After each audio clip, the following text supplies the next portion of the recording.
बच्चों last term पर हम लोगों ने चैप्टर पढ़ रहे थे carbon and its compound, carbon और उसके यौगिक। तो कार्बन और उसके यौगिकों में हम लोगों ने पढ़ा इसका इंट्रोडक्शन, कार्बनिक यौगिकों का निर्माण, वाइटल फोर्स थ्योरी बर्जीलियस ने दी। सबसे पहला कार्बनिक यौगिक लैब में बनाया वोहलर ने, और इसमें होमोलॉगस सीरीज, सजाती श्रेणी और कार्बनिक यौगिकों का वर्गीकरण, संतृप्त और असंतृप्त हाइड्रोकार्बन्स, इस सब के बारे में पढ़ लिया था। और जो कार्बनिक यौगिकों का चार्ट पढ़ा था, उस कार्बनिक यौगिकों के चार्ट में जितने भी कंपाउंड्स थे उनका स्ट्रक्चर भी हमने आपको समझा दिया था। अब आज उसी के आगे हम लोग पढ़ते हैं कि जो ऑर्गेनिक कंपाउंड्स होते हैं, इन ऑर्गेनिक कंपाउंड्स का नॉमेनक्लेचर, सब में होता कार्बन है। अब कार्बन सब में है तो वो कार्बन को हम कैसे उसका नामकरण करते हैं, उसका नॉमेनक्लेचर करते हैं। सब में कार्बन है, तो अलग अलग एलिमेंट हो तो नाम देने में कोई दिक्कत नहीं, सब में है कार्बन, लेकिन उनकी संख्या अलग अलग होती है। तो इसका नामकरण करने की एक पद्धति होती है, एक सिस्टम होता है जिसको कि हम IUPAC सिस्टम कहते हैं। IUPAC सिस्टम, इसका फुल फॉर्म होता है international union of pure and applied chemistry. ये एक अंतर्राष्ट्रीय संस्था है। तो केमिस्ट्री में हम जितने भी नियम कानून सब पढ़ते हैं वो सब IUPAC के द्वारा ही दिए जाते हैं, उन्हीं को हम पढ़ते हैं और वही नियम हम आपको बताते हैं जो वो संस्था नियम निर्धारित करती है। तो अब इसमें देखिए कि जो IUPAC सिस्टम में नियम क्या होता है। तो इसमें सबसे पहले तो कार्बन की गिनती होती है कि जो कार्बन की संख्या होती है, उस कार्बन की संख्या को हम लोग क्या कहते हैं, कार्बन कितने होंगे तो इसको क्या कहा जाएगा। जैसे एक कार्बन होता है तो इसको क्या कहते हैं, मेथ। दो कार्बन को क्या कहते हैं, एथ। तीन कार्बन को क्या कहते हैं, प्रोप। चार कार्बन को क्या कहते हैं, ब्यूट। पांच कार्बन को क्या कहते हैं, पेंट। छह कार्बन को क्या कहते हैं, हेक्स। सात कार्बन को क्या कहते हैं, हेप्ट। आठ कार्बन को क्या कहते हैं, ऑक्ट। तो ये 8 तक की, जैसे 9 कार्बन को नोन कहते हैं, 10 कार्बन को डेक कहते हैं। आपको ये 8 तक गिनती याद कर लीजिए, ठीक है ना। या इसमें 10 तक बढ़ जाइए। 9 कार्बन को हम नोन कहते हैं, 10 कार्बन को हम डेक कहते हैं। तो इस प्रकार से 10 कार्बन को क्रम से, 11 कार्बन को अनडेक। तो यहाँ आप 10 तक गिनती याद कर लीजिए कार्बन की, इनको कहते क्या। इनके नाम meth, eth, prop, but, pent, hex, hept, oct, non, dec. इसको हिंदी में भी लिखेंगे तब भी यही लिखेंगे हैं। जैसे कि एक कार्बन को क्या कहते हैं, मेथ। 2 कार्बन को एथ। 3 कार्बन को क्या कहते हैं, प्रोप। 4 कार्बन को ब्यूट। 5 कार्बन को क्या कहते हैं, पेंट। 6 कार्बन को क्या कहते हैं, हेक्स। 7 कार्बन को क्या कहते हैं, हेप्ट। 8 कार्बन को क्या कहते हैं, ऑक्ट। 9 कार्बन को क्या कहते हैं, 9 कार्बन को नोन कहते हैं। और 10 कार्बन को क्या कहते हैं, डेक कहते हैं। तो इस प्रकार से ये कार्बन की संख्या होती है। तो इसको क्या कहते हैं, एक कार्बन को मेथ, 2 कार्बन को एथ, 3 कार्बन को प्रोप, 4 कार्बन को ब्यूट, 5 कार्बन को पेंट, 6 कार्बन को हेक्स, 7 कार्बन को हेप्ट, 8 कार्बन को ऑक्ट, 9 कार्बन को नोन, 10 कार्बन को डेक कहते हैं। तो सबसे पहले तो आपको ये कार्बन की जो गिनती होती है इसको अच्छी तरह से याद करना है, तभी हम कार्बनिक यौगिकों के नामकरण की प्रक्रिया करेंगे। और कार्बन की जो ये संख्या होती है इसको हम रूट वर्ड, मूल शब्द कहते हैं। क्योंकि किसी भी कार्बनिक यौगिक का नामकरण करते हैं तो सबसे पहले हम उसकी कार्बन की संख्या गिनते हैं कि उसमें कार्बन की संख्या कितनी है, और उसके बाद हम नामकरण करते हैं। और उसमें कोई क्रियात्मक समूह लगा होता है तो कार्बन की गिनती उधर से करते हैं जिधर से वो क्रियात्मक समूह निकटतम होता है, पास में होता है। खैर ये तो नियम जब नाम लिखेंगे तब बताएंगे। तो अभी आपको कार्बन की गिनती ये अच्छी तरह से लिखनी है अपनी फेयर कॉपी में और याद करनी है। तो ये गिनती हो गई। अब इसी के बाद इसमें ये मूल शब्द, और इसी में जब नामकरण करते हैं तो नामकरण की प्रक्रिया में क्या होता है, नामकरण की प्रक्रिया में ये मूल शब्द होता है, सबसे पहले ये लिख देते हैं। और इसके बाद हम लोग जो पढ़ चुके हैं alkane, alkene, alkyne, single bond है तो एल्केन, डबल बॉन्ड वाला है तो एल्कीन, ट्रिपल बॉन्ड वाला है तो एल्काइन, आइन लिखते हैं, एन, इन, आइन। अब जैसे कि एक कार्बन है तो इसमें एन जोड़ना है तो मेथेन हो जाएगा। दो कार्बन है, दो कार्बन में एल्केन है तो एथेन हो जाएगा। अगर डबल बॉन्ड वाला दो कार्बन है तो एथीन हो जाएगा, और ट्रिपल बॉन्ड वाला दो कार्बन है तो क्या हो जाएगा, एथाइन।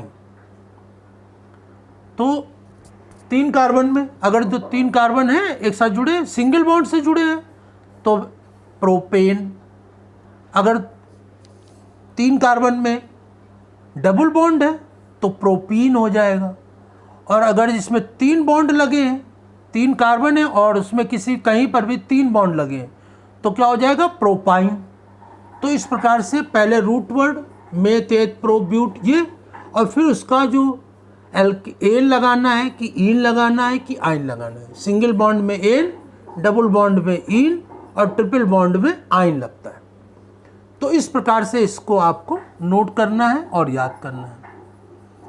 इसके पश्चात क्या करना है, इसके पश्चात इसमें जो पहले तो ये लिखना है कार्बन की गिनती, फिर उसके बाद इसमें मैंने बताया कि एन, इन, आइन वो लिखते हैं, एल्केन है कि एल्कीन है कि एल्काइन है, सिंगल बॉन्ड है, डबल बॉन्ड है या ट्रिपल बॉन्ड है, वो नोट करना है। तो आप इसको नोट करेंगे और इसको लिखेंगे। अब इसके बाद पहले ईयर वर्ड शब्द हो गया, फिर एन, इन, आइन हो गया। अब इसके बाद जो फंक्शनल ग्रुप होते हैं जो हम लोगों को पढ़ने हैं उसके बारे में बताते हैं। तो जैसे कि इसमें जो फंक्शनल ग्रुप होते हैं, नंबर 1 पर जैसे कि क्लोरीन, ब्रोमीन, आयोडीन, इनको हम हैलोजनी तत्व कहते हैं या halogen element, chlorine, bromine, iodine. Number 2 पर यहाँ पर याद रखना है किसके बारे में, एल्कोहल, OH, ठीक है ना। किसी भी इनके साथ मेथ, एथ, प्रो, ब्यूट, इन सब के साथ कहीं OH लगा हुआ है तो क्या हो जाएगा, एल्कोहल। और नंबर 3 पर याद रखना है CHO, इन्हीं के साथ जो एल्केन है, ये जो मैंने आपको कार्बनिक यौगिकों के चार्ट में बताया था, एल्केन, एल्कीन, एल्काइन, उनके साथ CHO लगा हुआ है तो एल्डिहाइड ग्रुप है। ये हैलोजनी तत्व है, chlorine, bromine, iodine, OH alcohol है, और तीसरा ये एल्डिहाइड है। और चौथा इसमें क्या होता है, CO, कीटोन, और पांचवा होता है कार्बोक्सिलिक एसिड। ये 5 फंक्शनल ग्रुप आपको पढ़ने, halogen, chlorine, bromine, iodine, OH alcohol, CHO aldehyde, CO ketone और COOH कार्बोक्सिलिक एसिड। ये 3 इन्हीं कार्बनिक यौगिकों के साथ जुड़ते हैं। अब इसके बाद हम लोग आगे बढ़ते हैं कि इसमें जो एल्किल ग्रुप होता है, एल्किल ग्रुप हमने उसमें एल्केन पढ़ा था, एल्कीन पढ़ा था और एल्काइन पढ़ा था, और एक होता है एल्किल ग्रुप। एल्किल ग्रुप होता है जिसका सामान्य सूत्र होता है CnH2n+1, CnH2n+1। अब देखो यहाँ जैसे कि CH3, यहाँ पर एक रखेंगे, यहाँ पर एक रखेंगे, तो क्या हो जाएगा, 2 और 1 3, CH3। यहाँ 2 रखेंगे तो ये C2H5, C3H7, C4H9, C5H11। ये एल्किल ग्रुप है। एल्किल ग्रुप में यहाँ पर 1 रखेंगे तो यह क्या आएगा, CH3। अगर N की जगह 2 रख देंगे तो ये C2H5 बन जाएगा। यहाँ 2 रखा, 2 दूनी 4 और 1 5। अगर 3 रखेंगे तो C3H7, 3 रखेंगे, 3 दूनी 6 और 1 7। इसी तरह N की जगह 4 रखेंगे तो 4 दूनी 8 और 1 9। इसी तरह 5 रखेंगे तो 5 दूनी 10 और 1 ये 11। तो ये एल्किल ग्रुप है। और एल्किल ग्रुप को हम किससे रिप्रेजेंट करते हैं, R से रिप्रेजेंट करते हैं, R लिखते हैं, R से भी पढ़ते हैं। अब ये सभी ये फंक्शनल ग्रुप के साथ जुड़ते हैं, ये एल्किल ग्रुप, तब इनका नामकरण होता है।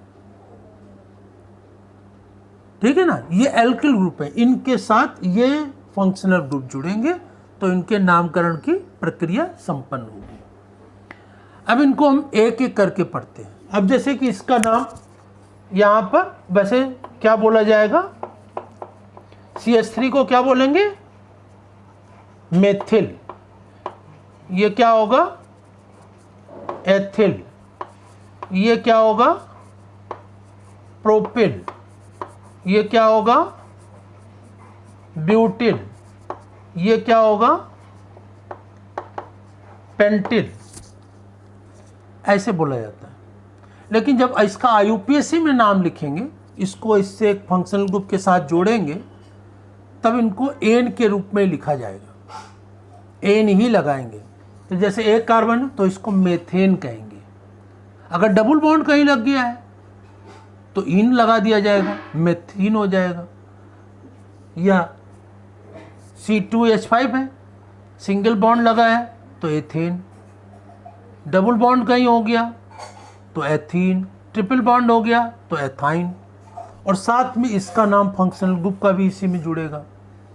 तो ये इन कार्बनिक यौगिकों को, ये 5 तक मैंने लिखा है, इनको एल्किल ग्रुप कहा जाता है और इनको हम R से प्रदर्शित करते हैं। और इन्हीं एल्किल ग्रुप के साथ ये फंक्शनल ग्रुप जुड़ते हैं। अब इसके बाद हम आगे पढ़ते हैं। तो ये एल्किल ग्रुप इन्हीं के साथ जुड़ेंगे। तो ये तो सबसे पहले हम लोग पढ़ते हैं, ये यहाँ पर क्लोरीन को लगा देते हैं। क्लोरीन लगा दें या ब्रोमीन लगा दें या आयोडीन लगा दें, क्लोरीन, ब्रोमीन। अब इनका सामान्य नाम क्या होता है, सामान्य नाम जैसे इसका मेथिल लिखा था और ये क्लोरीन है तो chloride, methyl chloride, ethyl bromide, propyl iodide, butyl chloride और पेंटिल ब्रोमाइड, ये सामान्य नाम है। इसके IUPAC नाम क्या होते हैं? IUPAC नाम में क्लोरोब्रोमो आयोडो पहले लिख दिया जाएगा, प्रीफिक्स में लिख दिया जाएगा। प्रीफिक्स माने जो कार्बन की संख्या, जो मूल शब्द है, रूट वर्ड है, उसके पहले लिख दिया जाता है। तो इसका नाम IUPAC में क्या हो जाएगा, क्लोरोमेथेन। क्लोरोमेथेन, ठीक है। क्लोरो पहले लिखेंगे और एक कार्बन है तो इसके लिए मेथेन लगा देंगे, सिंगल बॉन्ड है। तो IUPAC में क्लोरोब्रोमो आयोडो पहले लिख दिया जाता है, इसका ये नियम है IUPAC का। अब इसी तरह से इसका क्या होगा, इसको हम लिखेंगे ब्रोमीन के लिए पहले क्या लगा देंगे, ब्रोमो और एथेन, ब्रोमो एथेन। तो इस प्रकार से इनमें क्या होता है, क्लोरीन ब्रोमीन आयोडीन में क्लोरो ब्रोमो आयोडो पहले लिख दिया जाएगा और जो एल्किल ग्रुप है इसको हम बाद में लिखते हैं। तो ये मैंने आज इसका जो कार्बनिक यौगिकों का जो नामकरण है वो मैंने आपको समझाया। कल इसी को हम लोग और डिटेल से पढ़ेंगे, फिर से इसको नॉमेनक्लेचर आज पूरा नहीं हुआ है, इसको हम डिटेल से कर फिर हम लोग समझेंगे कि ये सारे जो यौगिक हैं इनसे एल्किल के साथ मिला करके कैसे इसका नाम IUPAC सिस्टम में लिखा जाता है। इसको हम लोग स्टडी आगे डिटेल से कल करेंगे। इतना आप लोग अपना समझेंगे और इसको अपनी फेयर कॉपी में नोट करेंगे। धन्यवाद।